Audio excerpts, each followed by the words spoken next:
Yo, so without further ado, this is my bit. But before I go into this, right, this is only an idea, an interpretation, something to think about. This is not something that's meant to offend, and if I do offend you, I am sorry.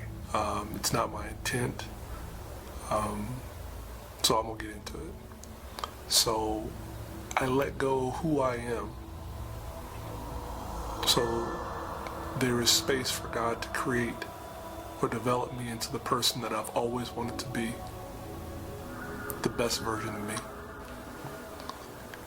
In my opinion, happiness is a raw, intangible material that needs refinement before it can take shape. So I know that time is short, right? So we have to make the time that we have count while we're here.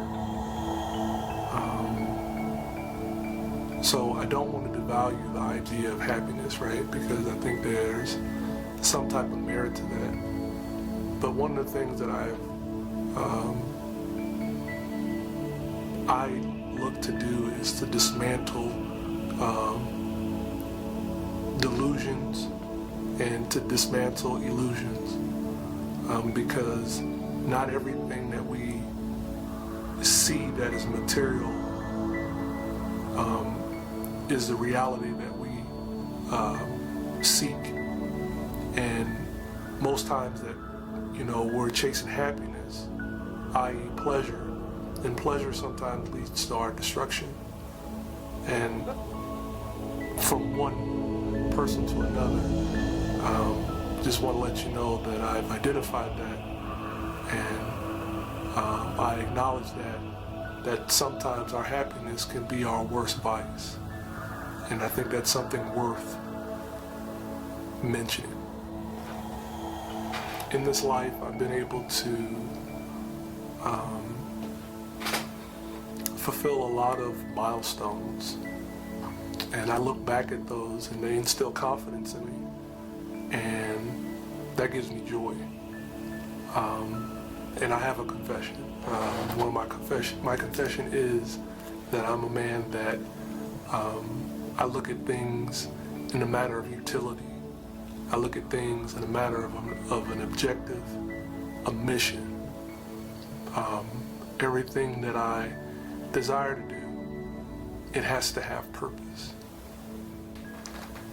So one thing I'd like to say is the words that we're using can be just semantics for the most part, right? Going forward in life, I want to make everything that I do well defined. So in life, right, I'll say I have always wanted to be on the side of good, just to look down the road to wanting to be something great, and then later on wanting to be something almost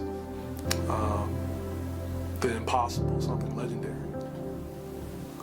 But there's something that brings me back to want to be remembered by God, right? So knowing that there was one that strived, right? Not that I'm the only one. There are many out there.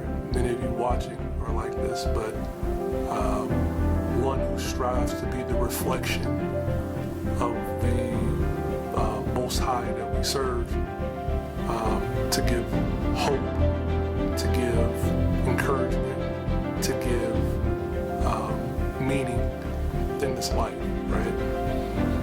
So I want to share a Bible verse with you, right?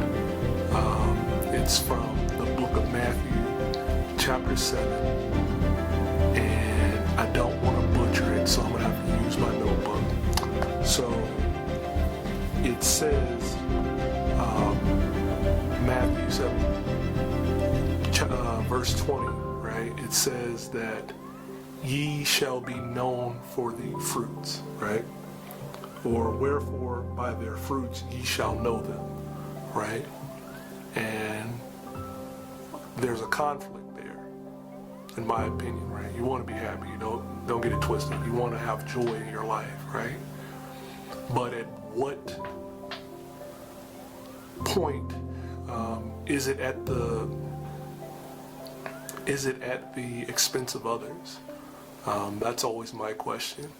How far are you willing to push that envelope? And is it at anybody else's?